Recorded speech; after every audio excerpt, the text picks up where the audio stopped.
कसा असायचा छत्रपती शिवाजी महाराजांचा अर्थसंकल्प आणि आर्थिक नियोजन? छत्रपती शिवाजी महाराजांनी आर्थिक नियोजनात शेतकरी आणि सैनिकांना केंद्रस्थानी ठेवले. राज्याच्या कोषागारात युद्धात हस्तगत केलेल्या संपत्ती जमा करण्याची परंपरा शिवकाळात होती. शिवरायांनी उद्योग आणि व्यापाराला चालना देऊन अर्थव्यवस्था बळकट केली. योग्य आणि माफक करसंकलन शिवरायांच्या अर्थनीतीचा महत्त्वाचा भाग होता. शेतीचे आधुनिक तंत्रज्ञान विकसित करण्यासाठी दादोजी कोंडदेवांना जबाबदारी दिली होती. महसूल विभागाला न्यायोचित करवसुलीसाठी शेतकऱ्यांच्या उत्पादनाचे मोजमाप करायला सांगितले. मुलुकगिरीत पीक नष्ट करणाऱ्या सैनिकांना कठोर शिक्षा देण्यात आली. मावळ्यांना शेतीसोबत सैन्यसेवेस प्रवृत्त करणाऱ्या अर्थतज्ज्ञांसारखे नियोजन केले. शिवरायांचा सागरी कायदा इंग्रज आणि पोर्तुगीजांवर नियंत्रण ठेवण्यासाठी प्रभावी ठरला.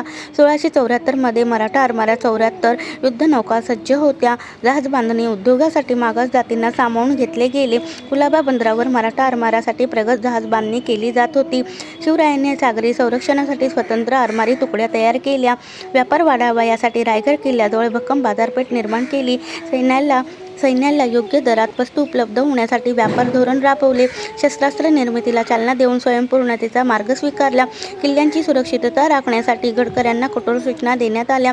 आग प्रतिबंधक उपाय म्हणून कोठारात दिव्याच्या वापराबाबत नियम घालण्यात आले. आधुनिक काळातही शिवरायांचे अर्थकारण प्रेरणादायी ठरते.